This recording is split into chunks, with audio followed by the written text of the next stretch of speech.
Altron double gun centrifugal fan casing. Welding machine consists of a 3-axis welding manipulator, a rotary table, a base, a welding tracking system, a control system, and a mag welding power lamp. The welding track is set by the system to match the workpiece size.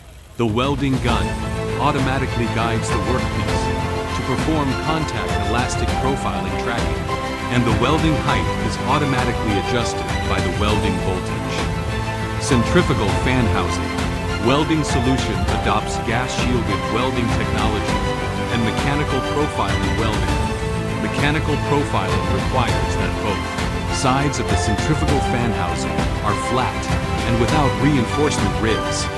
The equipment has a welding blind spot, and the mechanical profiling mechanism cannot enter, which will cause the last small section to be unable to be automatically welded.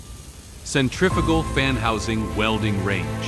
Minimum radius is 150 millimeters. Maximum radius is 1,700 millimeters. Width is 65 to 800 millimeters.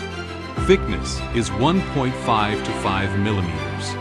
Weight is less than 500 kilograms.